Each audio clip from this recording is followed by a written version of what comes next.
Hello student, आज मैं आपको नेक्स्ट थ्योरी पढ़ा रही हूँ। सबसे पहले मैंने आपको फिशर की थ्योरी एक्सप्लेन की, उसके बाद किन्स की थ्योरी एक्सप्लेन की। फिशर, कैम्ब्रिज और कैम्ब्रिज के बाद आता है किन्स का सिद्धांत। कैम्ब्रिज के साथ ही था किन्स, और किन्स ने जो है कैम्ब्रिज के साथ जितने भी जो थे इक्वेशंस उसमें पार्टिसिपेट किया, परंतु उसको पिगू की जो इक्वेशन थी वो इतनी अच्छी नहीं लगी और किन्स ने कुछ समय बाद रियलाइज किया। इससे पहले वाली थ्योरी में आपने देखा होगा कैम्ब्रिज थ्योरी के साथ किन्स था। तो किन्स ने रियलाइज किया कि पिगू की जो इक्वेशन थी उसमें कुछ मिस्टेक है, इसलिए उसने उस वक्त तो उन लोगों का साथ दिया, बट 1936 के आसपास उसने फिर जो अपनी थ्योरी बुक लिखी थी उस बुक में इस थ्योरी को थोड़ा अलग से डिस्क्राइब किया और एक अलग से एक नया सिद्धांत दिया, जिसको हम किन्स का आय बचत विनियोग सिद्धांत या फिर किन्स का मुद्रा आय का सिद्धांत के नाम से जानते हैं। तो सबसे पहले तो आप ये समझ लीजिए कि अभी तक मैं आपको जितना भी पढ़ा रही हूँ वो मनी की वैल्यू से रिलेटेड जो थ्योरीज है वो पढ़ा रही हूँ। पहले मुद्रा परिमाण का सिद्धांत वो फिशर का था, उसके बाद नगद शेष दृष्टिकोण कैम्ब्रिज अर्थशास्त्रियों का था, उसके बाद दोनों का डिफरेंस फिशर और कैम्ब्रिज की श्रेष्ठता बताई। अब ये जो है लास्ट आपका उसमें है कि किन्स का सिद्धांत लिया। तो किन्स ने कुछ अलग से एक थ्योरी दी और उस थ्योरी का जो नाम है हम ये लेते हैं। इससे पहले बहुत सारे जो इकोनॉमिस्ट थे उन्होंने अलग अलग सिद्धांत दिए इसी के बारे में, बट वो इतने ज़्यादा सक्सेसफुल नहीं रहे। बाद में जाकर के जो किन्स ने अपनी रचना थी, the general theory of employment income interest and money, Keynes की बुक का नाम था general theory of employment interest and money. तो उसमें किन्स ने इसको ब्रीफली डिस्क्राइब किया। अब आज मैं थोड़ा सा अपना पढ़ाने का तरीका चेंज करना चाह रही हूँ। देखिए, आपको मेरा लिखा हुआ कुछ भी समझ में नहीं आएगा, ये मैं बहुत अच्छे से जानती हूँ। तो सबसे पहले मैं आपको कुछ बोल करके कुछ लिखवाऊंगी, उसके बाद आपको मैं एक्सप्लेन करूंगी। तो कुछ भी समझ में नहीं आ रहा है, जिन लोगों को ये किन्स का सिद्धांत पढ़ना है एक बार वो लिखना शुरू हो जाइए कि मुद्रा का मूल्य उसके परिमाण पर निर्भर न होकर जनता की आय पर और उसके बचाने की शक्ति तथा बचत व विनियोग के संबंध पर निर्भर करता है। वापस बोल रही हूँ, मुद्रा का मूल्य उसके परिमाण पर निर्भर न होकर जनता की आय पर, उसके बचाने की शक्ति पर, बचत व विनियोग के संबंध पर निर्भर करता है। इकोनॉमिक में y equal to C plus S, Y equal to C plus I, C plus S is equal to C plus I और एस इक्वल टू आई, मतलब बचत व विनियोग की मात्रा बराबर होने की प्रवृत्ति होती है। अभी तक आप केवल इतना ही लिखिए, अब मैं आपको केवल इतना ही समझा रही हूँ। तो वापस देखिए, किन्स का कहना था कि हर जो मनी की सप्लाई होती है एटलीस्ट उससे डायरेक्ट प्राइस लेवल कभी भी चेंज नहीं होता है कंट्री में, एक लंबी प्रोसेस चलती है और एक लंबी प्रोसेस के पास जाकर के चेंज रहता है। किन्स ने अपनी थ्योरी में डिमांड को थोड़ा सा कांस्टेंट माना है और सप्लाई पर ज़्यादा प्रेशर दिया है।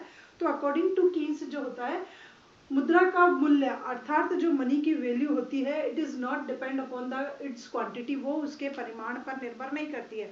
अर्थात मुद्रा का मूल्य कभी भी उसकी मात्रा पर निर्भर नहीं करता है कि अधिक मात्रा हुई तो मूल्य कम हो जाएगा और कम मात्रा हुई तो मूल्य अधिक हो जाएगा, उस पर निर्भर नहीं करता है।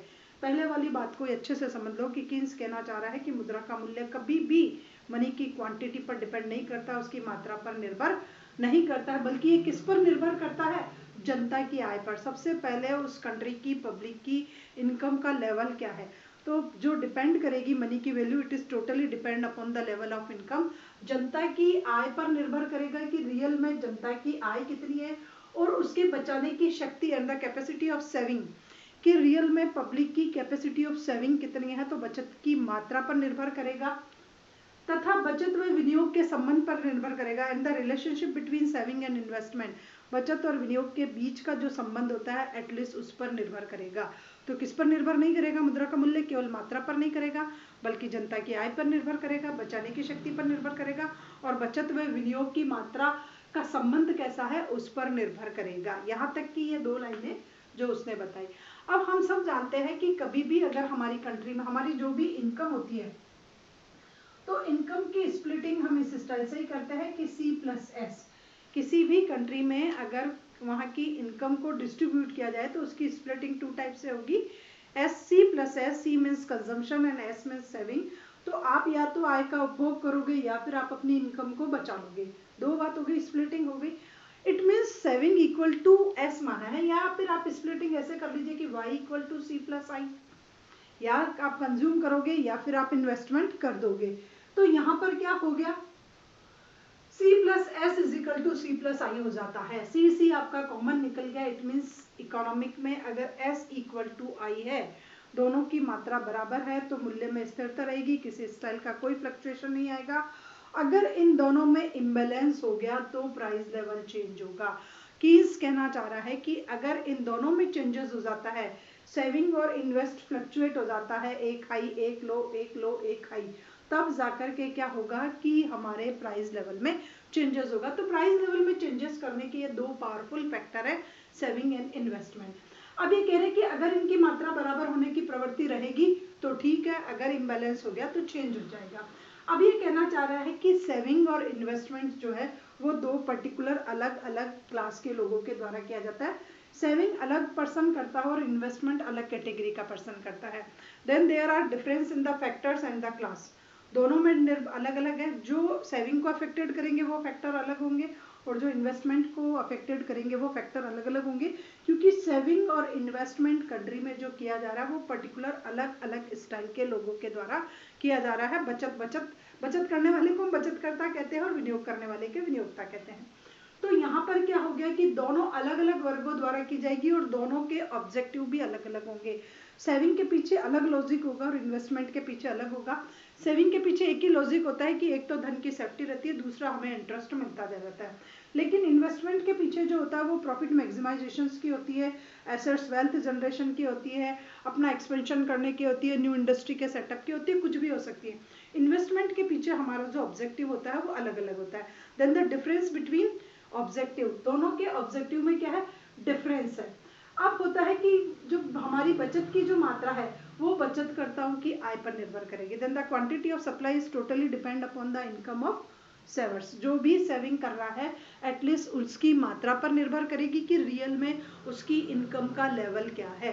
वापस समझ लीजिए कि quantity of saving is totally depend upon the income of savers. जो बचत करता है एटलीस्ट बचत की मात्रा किस पर निर्भर करेगी। सपोज करो अगर मैं बचा रही हूँ तो मेरी बचत की क्वांटिटी किस पर निर्भर करेगी, मेरे इनकम के लेवल पर डिपेंड करेगी कि मेरी इनकम का लेवल कितना है। If the income level is high then the saving is high. If the income level is lower then the saving is also level. Then there is a rational relationship between income and saving. अगर मेरी इन दोनों में क्या है, rational relationship है। अगर मेरी आय ज़्यादा हुई तो मैं ज़्यादा बचाऊंगी, आय कम हुई तो कम बचाऊंगी। उसके बाद दूसरा आता है दूरदर्शिता, कि मैं कितना आगे देख सकती हूँ कि मुझे मेरे भविष्य को क्या करना है। अगर मेरे में दूरदर्शिता है, मेरे फ्यूचर को देखने की कैपेसिटी है और मैं फ्यूचर के बारे में सोचती हूँ तो मेरी सेविंग अलग होगी, और नहीं तो वरना जितना आज कमाया उतना हम खा लेते हैं। उसके बाद rate of interest is the another factors. Rate of interest जो होता है वो अनदर फैक्टर्स होता है and it is also affected the quantity of saving, और वो भी बचत की मात्रा को प्रभावित करता है। अगर रेट ऑफ इंटरेस्ट हाई हुई then saving is also high. If the rate of interest is lower then the saving will be lower. तो दोनों में जो रिलेशनशिप होगी वापस रेशनल रिलेशनशिप होगी, ऊंची ब्याज दरों पर ऊंची बचत और नीची ब्याज दरों पर नीची बचत। उसके बाद परिवार में सदस्यों की संख्या की, फैमिली मेंबरों की जो नंबर होता है एटलीस्ट सेविंग उस पर भी होती है। And there is a inverse relationship between family members and savings. अगर आपके परिवार में लोगों की संख्या ज़्यादा है तो बचत कम होगी, और परिवार में लोगों की संख्या कम है तो बचत ज़्यादा होगी। तो these are the factor which are affected the quantity of saving. तो यहाँ तक के जो फैक्टर थे वो किस पर प्रभावित करते थे, हमारी बचत की मात्रा को। अभी मैं लिखवा दूंगी आप लोगों को। उसके बाद है क्वांटिटी ऑफ इन्वेस्टमेंट। अब आता है अनदर टॉपिक की क्वांटिटी ऑफ इन्वेस्टमेंट क्या होता है। बच्चा आपके विनियोग की मात्रा किस पर निर्भर करेगी, क्योंकि अलग लोगों के द्वारा की जाती है। देन फर्स्ट था उत्पादकों के लाभ की आशा। तो एटलीस्ट प्रोड्यूसर्स कितनी एक्सेप्टेंसी रखते हैं लाभ की, कि कितनी एक्सेप्टेशंस है उनकी कि मुझे कितना प्रॉफिट हो जाएगा। अगर अच्छे प्रॉफिट की आशा होती है तो अच्छा इन्वेस्टमेंट होता है, और लोअर प्रॉफिट की अगर उनकी एक्सेप्टेशंस है तो लोअर इन्वेस्टमेंट होगा। तो उत्पादकों के लाभ की आशा पर भी विनियोग की मात्रा निर्भर करती है। उसके बाद करता है उत्पादन साधनों का पुरस्कार, कि उत्पादन के साधनों को कितना पुरस्कार मिलता है। अगर हाई लेवल का पुरस्कार मिल रहा है तो हाई इन्वेस्टमेंट होगा, और अगर लो लेवल का पुरस्कार मिल रहा है तो लो लेवल का जो है वो इन्वेस्टमेंट होगा, जितना भी फैक्टर ऑफ प्रोडक्शंस को रिवार्ड मिल रहा है। उसके बाद ब्याज की दर, और अगर rate of interest is another factor which are also affected the quantity of investment, and there is inverse relationship between investment and the quantity of rate of interest and investment, इन दोनों में इन्वर्स रिलेशनशिप होती है। ऊंची ब्याज दर पर विनियोग कम होता है और कम ब्याज दर पर विनियोग ज़्यादा होता है, तो ब्याज की दर भी जो है वो विनियोग को प्रभावित करती है। उसके बाद व्यापारिक भविष्य, रियल में बिजनेस का फ्यूचर कैसा है उस कंट्री में। अगर बिजनेस का फ्यूचर ब्राइट है, अच्छा है, लोगों को लग रहा है कि सही होगा, तो ज़्यादा इन्वेस्टमेंट होगा। और लोगों को लग रहा है कि कंट्री में बिजनेस का कोई फ्यूचर नहीं है, किसी भी स्टाइल का बिजनेस कोई भी प्रोग्रेस नहीं कर पाएगा, प्रॉफिट जनरेशन की कैपेसिटी बहुत कम होगी, तो फिर इन्वेस्टमेंट उस कंट्री में कम होगा। तो यहाँ पर बचत व विनियोग की मात्रा जो है वो मौद्रिक आय में परिवर्तन के द्वारा होती है।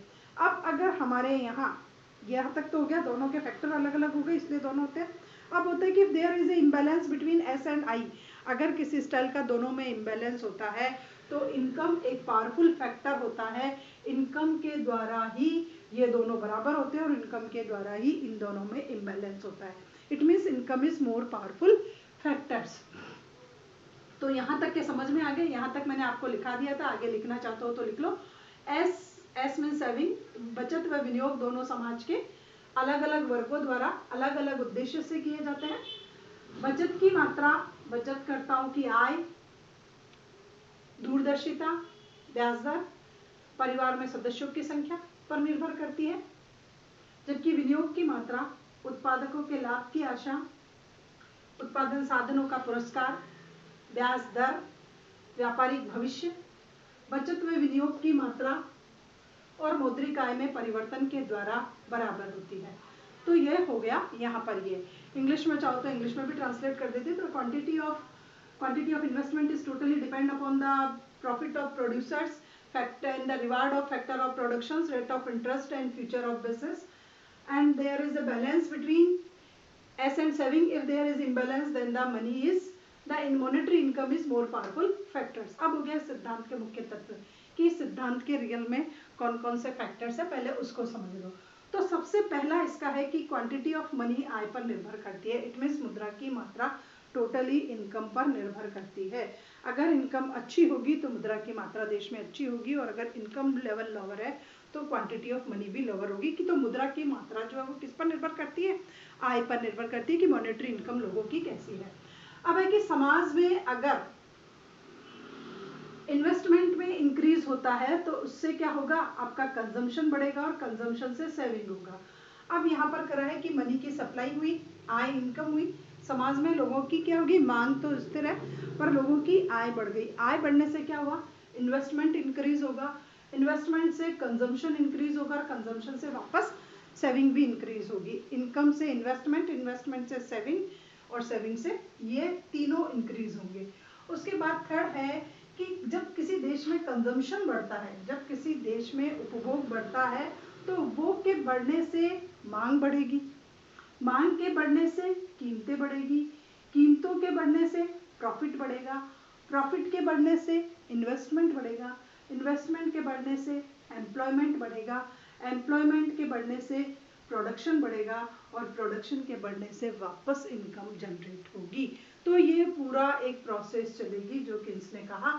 तो आप ये देख लो कि इसकी सेकंड कैरेक्टरिस्टिक्स क्या है कि कंजम्पशन, सबसे पहले इनकम चेंज हुई, कंजम्पशन बढ़ा, कंजम्पशन बढ़ते ही क्या हुआ, डिमांड इंक्रीज हुई, डिमांड इंक्रीज होते ही आपका प्राइस जो है वो हाई हो गया, प्राइस हाई होते ही प्रॉफिट हुआ, प्रॉफिट हाई होते ही प्रोडक्शन, आपका इन्वेस्टमेंट बढ़ा, इन्वेस्टमेंट बढ़ते ही आपका एम्प्लॉयमेंट और एम्प्लॉयमेंट बढ़ते ही अगेन आपका प्रोडक्ट और इन्वेस्टमेंट इनकम दोनों बढ़ गई। तो यहाँ पर पूरा एक जो है लंबी प्रोसेस चलती जाएगी। ये हो गई इसकी दूसरी और तीसरी कैरेक्टरिस्टिक्स। फोर्थ कैरेक्टरिस्टिक्स ये बढ़ा रही है कि पूर्ण रोजगार से पूर्व। अब देखिए यहाँ पर एक थोड़ी सी बात आपको समझने पड़ेगी कि इसने दो बातें ली है, after full employment and before full employment. तो पूर्ण रोजगार से पूर्व मौद्रिक आय में वृद्धि उत्पादन में वृद्धि को जन्म देती है। अब फुल, एक बार अच्छे से समझ लो, पूर्ण रोजगार से पूर्व इसका मतलब जितने भी फैक्टर ऑफ प्रोडक्शन है वो फुली एम्प्लॉयड नहीं है, कहीं ना कहीं कोई बेरोजगारी है। तो अगर पूर्ण रोजगार से पूर्व की स्थिति है और मौद्रिक आय में वृद्धि से उत्पादन में वृद्धि होगी, जितनी आपकी मौद्रिक आय बढ़ती जा रही है आपका प्रोडक्शन इंक्रीज होता जाएगा और फिर क्या होगा, अतः प्राइस नहीं बढ़ेगा क्योंकि प्रोडक्शन ज्यादा हो गया, आपकी इनकम बढ़ी, आप डिमांड भी करोगे तो भी क्या होगा, प्रोडक्शन ज्यादा हो जाएगा, तो प्राइस लेवल चेंज नहीं होगा। तो पूर्ण रोजगार से पहले अगर मौद्रिक आय कितनी भी बढ़ती है प्राइस लेवल में चेंजेस नहीं होगा। फिर पूर्ण रोजगार के बाद, अब देखिए सिचुएशन, अब आप फुल एम्प्लॉयड हो गए, पहले नहीं थे तो आपके प्राइस में चेंजेस नहीं होगा। अब यहाँ पर सारे फैक्टर ऑफ प्रोडक्शन क्या है, फुली एम्प्लॉयड है, किसी तरह की कोई भी बेरोजगारी देश में नहीं है। तो पूर्ण रोजगार के बाद क्या हो गया, अब मौद्रिकाएं बदल गई। पूर्ण रोजगार है, सारे फैक्टर है, हम जितने भी देश में अनएम्प्लॉयड है सबको रोजगार मिला। अब हमारी इनकम में चेंजेस हो गया। इनकम में चेंजेस होने से क्या हुआ, उत्पादन में, इनकम में तो चेंजेस हो गया, अब इनकम में चेंजेस होने से क्या होगा, उत्पादन में अब कोई ज्यादा वृद्धि नहीं होगी, क्योंकि फुल एम्प्लॉयड है, कोई हो ही नहीं, नया फैक्टर आएगा ही नहीं, नया लेबर आएगा ही नहीं, नई कैपिटल ही नहीं है, तो प्रोडक्शन होगा कहाँ, तो फिर उत्पादन में वृद्धि नहीं होगी। पूर्ण रोजगार के बाद अगर लोगों की मौद्रिक आय बढ़ती है तो प्रोडक्शन नहीं बढ़ेगा, लेकिन चूंकि आपकी आय बढ़ गई है इसलिए आप डिमांड करोगे तो प्राइस लेवल बढ़ेगा। क्या बढ़ेगा, प्राइस लेवल जो है वो इंक्रीज हो जाएगा। अगर यहाँ S इक्वल टू आई है तो मूल्य नहीं बदलेंगे, लेकिन अगर S और आई में थोड़ा सा भी डिफरेंस आ गया तो यहाँ प्राइस लेवल आपका बढ़ना शुरू हो जाएगा। तो ये इंपॉर्टेंट बात है, 5th नंबर का जो पॉइंट है वो ज्यादा पावरफुल है कि पूर्ण रोजगार के बाद मौद्रिक आय में वृद्धि से उत्पादन में वृद्धि नहीं होगी, अतः आपका प्राइस लेवल चेंज हो जाएगा। अब ये कह रहा है कि अगर S व I में अंतर हो गया, अब यहाँ मैंने आपको बताया ना दोनों में इम्बैलेंस हो गया, तो अब अगर S और I में किसी स्टाइल का डिफरेंस हो जाता है, सपोज कीजिए S is greater than I या S is lower then I, दोनों ही सिचुएशन हो सकती है, तो दोनों में इम्बैलेंस हो गया। अब S और अगर I में हो गया तो क्या होगा, प्राइस लेवल डाउन जाएगा। क्या जाएगा, प्राइस लेवल डाउन जाएगा। तो ऐसी कंडीशन में सरकार को लोगों की मौद्रिक आय को बढ़ाने का प्रयास करना चाहिए। अब अगर दोनों में चेंजेस आ गया तो गवर्नमेंट को क्या करना चाहिए, दोनों में इम्बैलेंस आ गया है, दोनों बराबर नहीं है, तो गवर्नमेंट को क्या करना चाहिए, लोगों की आय को बढ़ाने के लिए सरकार को स्वयं को निवेश करना चाहिए। गवर्नमेंट को क्या करना चाहिए, इन्वेस्टमेंट खुद करना चाहिए। वापस समझ लो, अगर दोनों में अंतर आ गया तो प्राइस लेवल गिरेगा ही गिरेगा। दोनों में जैसे ही डिफरेंस आता है प्राइस लेवल डाउन हो जाता है, और प्राइस लेवल के लिए डाउन हो गया तो सरकार को लोगों की मौद्रिक आय बढ़ाने के प्रयास करने चाहिए और सरकार को खुद को निवेश करना चाहिए। अब अगर कह रहा है कि अगर प्राइस लेवल, दोनों में इम्बैलेंस है बट प्राइस लेवल इंक्रीज हो रहा है, दोनों में इम्बैलेंस है परंतु क्या हो रहा है, प्राइस लेवल इंक्रीज हो रहा है, तो ऐसी कंडीशन में क्या करना चाहिए, सरकार को लोगों की मौद्रिक आय नहीं बल्कि बचत को आकर्षित करने का प्रयास करना चाहिए। सरकार को क्या करना चाहिए, बचत को आकर्षित करने का प्रयास करना चाहिए और सरकारी विनियोग को कम कर देना चाहिए। खुद करेंगे इन्वेस्टमेंट, गवर्नमेंट को इन्वेस्टमेंट नहीं करना चाहिए। अगर दोनों में इम्बैलेंस आने से प्राइस लेवल इंक्रीज हुआ तो सरकार को क्या करना चाहिए, बचतों में वृद्धि करने का प्रयास करना चाहिए, अट्रैक्टिव रेट ऑफ इंटरेस्ट जारी करनी चाहिए और सरकार को अपने विनियोग को कम कर देना चाहिए। गवर्नमेंट किस स्टाइल का कोई भी इन्वेस्टमेंट नहीं करेगी तो अपने आप जाकर के बैलेंस हो जाएगा। अब ये कह रहा है कि प्राइस लेवल में परिवर्तन समाज की आय में परिवर्तन करता है।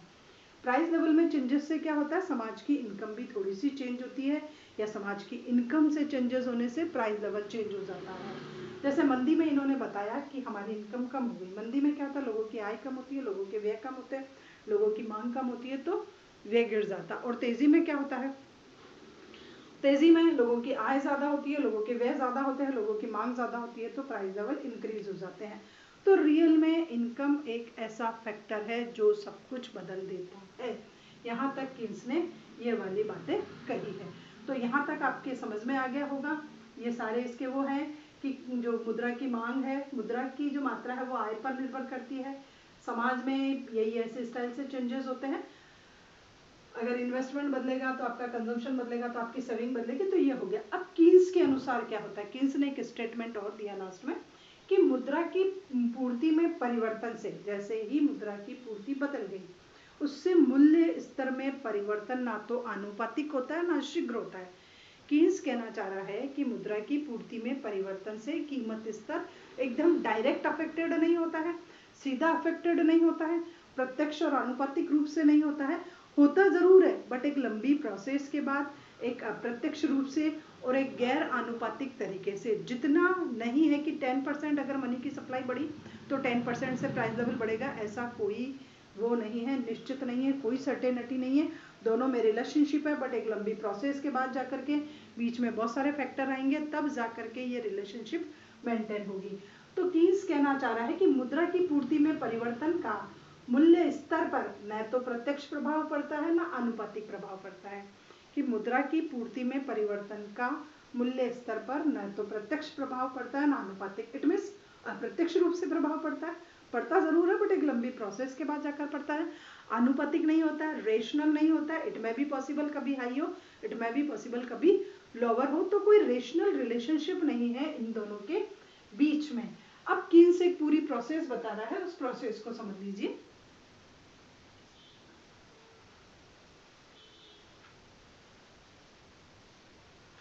यहां पर कीन्स ने कहा कि सपोज कीजिए किसी देश में मनी की सप्लाई बढ़ गई, किसी देश में मुद्रा की पूर्ति बढ़ गई।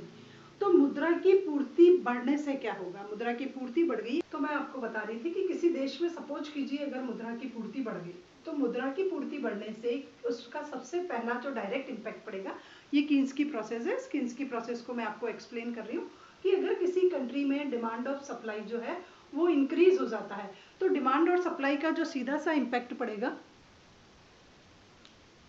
वो रेट ऑफ इंटरेस्ट पे पड़ेगा। डिमांड और सप्लाई का जो सीधा सा इम्पैक्ट पड़ेगा वो किस पर पड़ेगा? रेट ऑफ इंटरेस्ट पर पड़ेगा। जैसे ही अगर हमारे ये मनी की सप्लाई अगर इंक्रीज हो जाती है तो उसका सीधा जो इम्पैक्ट पड़ेगा वो रेट ऑफ इंटरेस्ट पर पड़ेगा। अगर मनी की सप्लाई हाई हो गई तो रेट ऑफ इंटरेस्ट क्या हो जाती है? लोअर।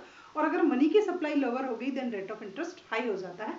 तो there is inverse relationship between supply of money and rate of interest. ब्याज दर और मुद्रा की पूर्ति में विपरीत संबंध होता है।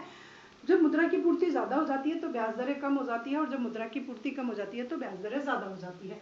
अब अगर ब्याज दरों का जो सीधा संबंध पड़ता है वो इन्वेस्टमेंट पे पड़ता है, विनियोग पर पड़ता है।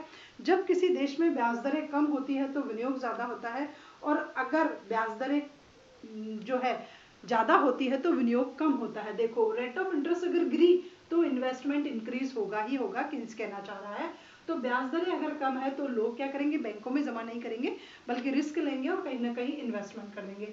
इन्वेस्टमेंट करने से कंट्री के प्रोडक्शन लेवल में इंप्रूवमेंट होगा और कंट्री में प्रोडक्शन हाई हो जाएगा। तो there is rational relationship between production and investment. ज्यादा प्रोडक्शन होता है, ज्यादा इन्वेस्टमेंट होगा कंट्री में तो ज्यादा प्रोडक्शन होगा। लोअर इन्वेस्टमेंट होगा तो कंट्री में लोअर प्रोडक्शन होगा। उसके बाद आता है प्रोडक्शन। अगर कंट्री में हाई है तो एम्प्लॉयमेंट अपॉर्चुनिटी जनरेट होगी। जितनी ज्यादा प्रोडक्शन होगा कंट्री में उतना ही ज्यादा जो है फैक्टर ऑफ प्रोडक्शन की डिमांड हो जाएगी, तो एम्प्लॉयमेंट अपॉर्चुनिटी जनरेट होगी। तो लोगों को एम्प्लॉयमेंट ज्यादा मिलेगा तो लोगों की इनकम में चेंजेस होगा, और इनकम में जो चेंज होता है वो डिमांड को इंक्रीज कर देता है, और डिमांड को इंक्रीज करते ही प्राइस हाई हो जाएगा। यहाँ पर कीन्स ये पूरी प्रोसेस को एक्सप्लेन करना चाह रहा है कि ऐसे एक लंबी प्रोसेस चलेगी तब जाके चेंज होगा। डायरेक्ट चेंज यहाँ से यहाँ पर नहीं पहुंच जाएगा, बीच में इतने सारे फैक्टर आएंगे, और इन फैक्टर में जिस स्टाइल का चेंजेस होगा एटलीस्ट उसी स्टाइल का इस थ्योरी में चेंजेस होगा। तो कीन्स कहना चाह रहा है कि ये चेंज इस स्टाइल से होगा। अब कीन्स आगे क्या कह रहा है वो सुनिए कि जो जो अर्थव्यवस्था पूर्ण रोजगार के निकट पहुंचती है, अब जैसे जैसे कंट्री में फुल एम्प्लॉयमेंट की सिचुएशन आ गई तो कीमतों में वृद्धि की दर मुद्रा की पूर्ति की तुलना में तेज हो जाएगी। अगर इकोनॉमिक में फुल एम्प्लॉयमेंट आ गया, अब फैक्टर ऑफ प्रोडक्शन अनएम्प्लॉयड है ही नहीं तो आप लगाओगे कहाँ से? तो अगर पूर्ण रोजगार आ गया तो कीमतों में वृद्धि की दर मुद्रा की पूर्ति में वृद्धि की दर से ज्यादा होगी। कीमतों में जो इंक्रीमेंट होगा, ये इंक्रीज जो होगी वो बहुत रैपिड रेट से होगी फुल एम्प्लॉयमेंट के बाद, in comparison then quantity of money. जितनी मुद्रा की पूर्ति है ना देश में, उससे भी कई गुना ज्यादा जो है वो कीमतें बढ़ जाएगी, और इस प्रकार इतनी ज्यादा तेज हो जाएगी कि स्फीति का जन्म हो जाएगा। उस देश में मुद्रास्फीति का जन्म हो जाएगा। अब ये पूरा का पूरा एक अलग टॉपिक था जो कीन्स ने अलग तरीके से समझा। अब कीन्स इसी बात को एक ग्राफिकल वे में जो है वो समझाने की कोशिश कर रहा है। कुछ ग्राफ बनाए हैं कीन्स ने, तो यहाँ पर आप हेडिंग चेंज कर लो, मुद्रा की पूर्ति में वृद्धि का कीमतों व उत्पादन पर प्रभाव। कि रियल में मुद्रा की पूर्ति में अगर वृद्धि और कमी होती है तो उसका कीमतों पर किस स्टाइल से क्या प्रभाव पड़ता है। तो सबसे पहला जो आपका ग्राफ है वो इस स्टाइल का है। यहाँ पर दिस इज योर एलपी, ये आपकी मुद्रा की मांग को बता रही है। यहाँ पर जो है आपकी मनी की सप्लाई है M1 और M2, R1 एंड R2। तो यहाँ पर कीन्स जो सबसे पहली बात कहना चाह रहा है कि डिमांड ऑफ मनी या कांस्टेंट है। क्या है आपकी डिमांड ऑफ मनी? बिल्कुल कांस्टेंट है। एलपी आपकी इस स्टाइल से है। अब जो टोटल चेंजेस होता है मनी की सप्लाई से वो रेट ऑफ इंटरेस्ट में होता है। देखिए जब मनी की सप्लाई कम थी तो रेट ऑफ इंटरेस्ट बहुत ज्यादा थी, अब मनी की सप्लाई इंक्रीज हो गई तो रेट ऑफ इंटरेस्ट क्या हो गई, गिर गई। तो पहली बात कीन्स क्या बताना चाह रहा है कि मुद्रा की पूर्ति से सीधी से ब्याज दरें प्रभावित होती है किसी देश में। जब किसी देश में मुद्रा की पूर्ति कम होती है तो ब्याज दरें ऊंची होती है। देखिए सप्लाई ऑफ मनी क्या होगी, लोअर होगी, तो रेट ऑफ इंटरेस्ट क्या होगी, हायर होगी। और जब सप्लाई ऑफ मनी हायर हो जाएगी तो रेट ऑफ इंटरेस्ट क्या हो जाएगी, लोअर हो जाएगी।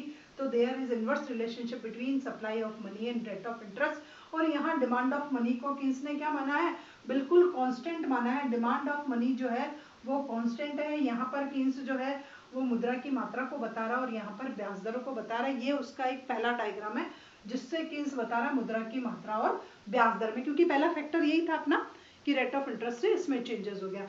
सेकंड जो है किन्स ने बता रहा है वो बता रहा है अब आपके इन्वेस्टमेंट में क्या चेंजेस आ गया।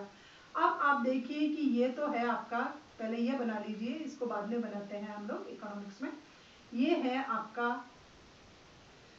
रेट ऑफ इंटरेस्ट पर इन्वेस्टमेंट का क्राइटेरिया, और रेट ऑफ इंटरेस्ट गिरी और आपका इन्वेस्टमेंट इंक्रीज हो जाएगा। अब आप इन दो पॉइंट्स को जब मिलाओगे तो इस स्टाइल से आपका ग्राफ बनेगा। और ये हो गई आपकी पूंजी की सीमांत क्षमता, मार्जिनल एफिशिएंसी ऑफ कैपिटल। अब यहाँ पर आप देखिए रेट ऑफ इंटरेस्ट आपकी हाई है तो आपका इन्वेस्टमेंट लोअर था। अब आपकी रेट ऑफ इंटरेस्ट लोअर हो गई तो आपका इन्वेस्टमेंट हाई हो गया। इन्वेस्टमेंट में ये क्या है, चेंज इन इन्वेस्टमेंट, और here change in rate of interest. तो यहाँ कीन्स ये कहना चाह रहा है कि ब्याज दरों में परिवर्तन किसमें परिवर्तन को जन्म देता है, इन्वेस्टमेंट को परिवर्तन देता है। जबकि पूंजी की सीमांत क्षमता क्या मानी गई है, कीन्स ने स्थिर मानी है। यहाँ कीन्स ने डिमांड को स्थिर माना था पहले वाले में। अब कीन्स बता रहा है कि ऊंची ब्याज दरों पर विनियोग कम है और नीची ब्याज दरों पर विनियोग ज्यादा है। तो यहाँ वापस इन दोनों में इनवर्स रिलेशनशिप है।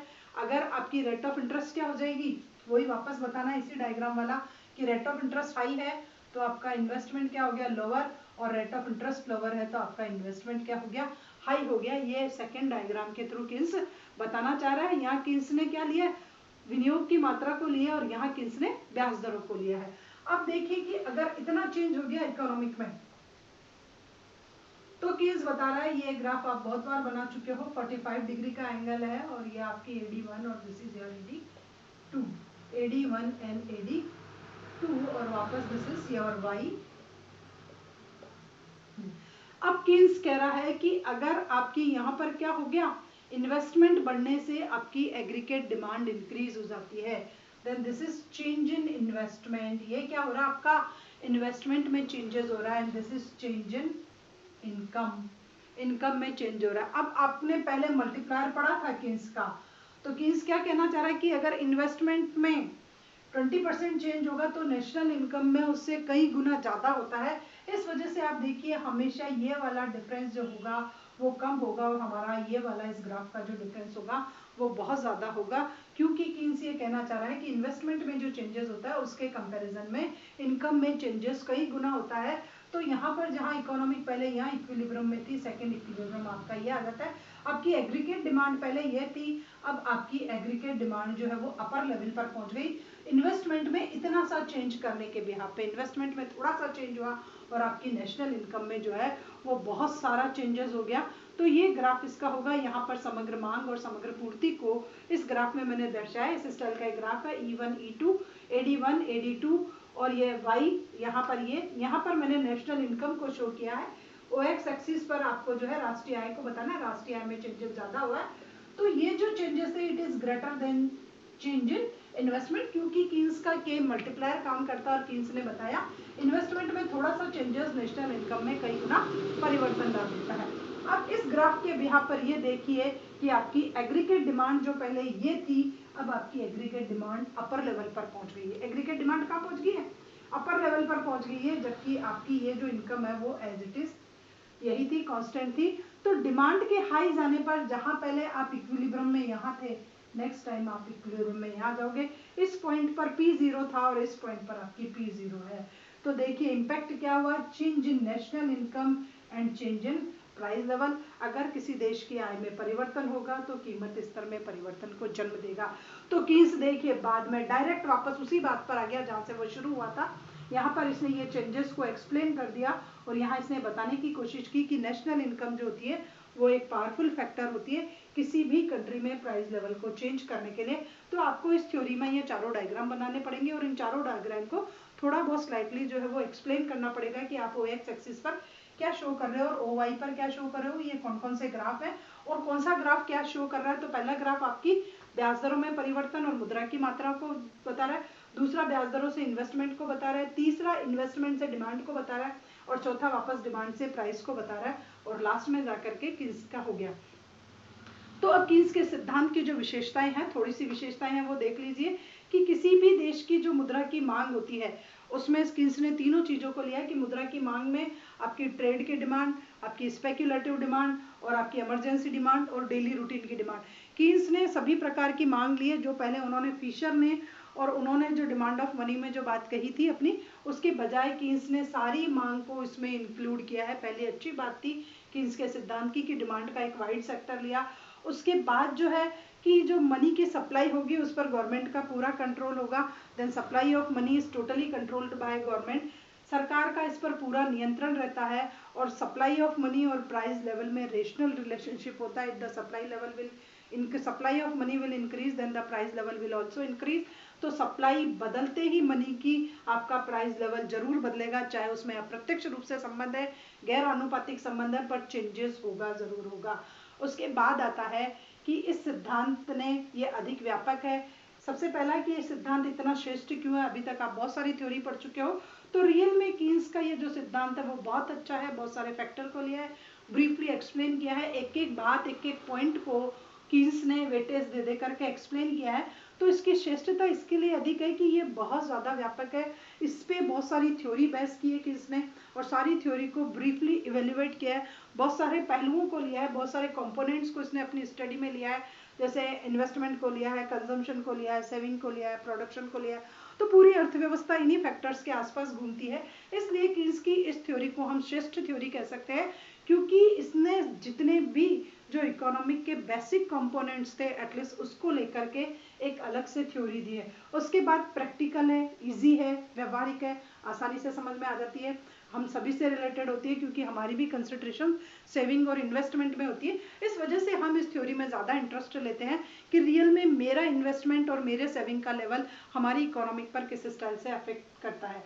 उसके बाद ये व्यापार चक्र को बहुत अच्छे से बताता है कि ट्रेड साइकिल के क्रिएट होने के पीछे क्या है, कि किसी भी कंट्री में बूम की सिचुएशन आती है तो वो क्यों आती है, क्राइसिस आता है तो क्यों आता है। तो टोटली ये जो सब कुछ होता है वो मनी की सप्लाई की वजह से होता है, आय के बदलने से होता है। अगर आय कम हो गई तो क्राइसिस आएंगे और आय अगर ज़्यादा हो गई तो किसी कंट्री में बूम की सिचुएशन आएगी। तो ये जो है वो पूरा बता रहा है कि रियल में ट्रेड साइकिल किस स्टाइल से क्रिएट होते हैं। उसके बाद अर्थव्यवस्था पर कैसा प्रभाव पड़ता है उसको भी ये पूरा बताता है कि एक भी कंपोनेंट्स में चेंज होने से इकोनॉमिक किस स्टाइल से अफेक्टेड होगी, कितने सारी प्रोसेस के चलने के बाद उस पर क्या इफेक्ट पड़ेगा, कीन्स ये बहुत अच्छे से बता रहा है। उसके बाद अगर हमारी गवर्नमेंट मॉनेटरी पॉलिसी बनाती है, एम्प्लॉयमेंट पॉलिसी बनाती है तो कीन्स की ये थ्योरी बहुत काम में आती है। इसी के बिहाफ पे किसी कंट्री में मौद्रिक नीति और जो है रोजगार नीति उसको बनाया जाता है। नेक्स्ट आता है कि इसका जो बेस है वो माइक्रो ना होकर के मैक्रो है, पूरी इकोनॉमिक्स से रिलेटेड है, समष्टि अर्थशास्त्र का विश्लेषण करती है, समष्टि अर्थशास्त्र का एक पार्ट है और समग्र का विश्लेषण करने की वजह से ये थ्योरी बहुत ज़्यादा पावरफुल है। उसके बाद ये बताती है कि मुद्रा और मूल्य में कैसा संबंध है, पूरी एक लंबी प्रोसेस बताती है कि प्राइस में और क्वांटिटी ऑफ मनी में या मनी की सप्लाई में कैसी रिलेशनशिप है और उसमें कैसा चेंजेस होगा। और लास्ट में ये अगर किसी कंट्री में स्फीति आ भी गई है तो उस स्फीति से क्या बेनिफिट ले सकती है गवर्नमेंट, तेजी के दौर में किस स्टाइल से कमाया जा सकता है, एटलीस्ट उसको भी बताने का प्रयास करती है। हालांकि इसको कुछ क्रिटिसाइज किया था अर्थशास्त्रियों ने, पर वो इसकी आलोचना इतनी ज़्यादा पावरफुल नहीं थी, इस वजह से कीन्स का सिद्धांत एक श्रेष्ठ सिद्धांत कहलाता है अब तक के सभी सिद्धांतों में से।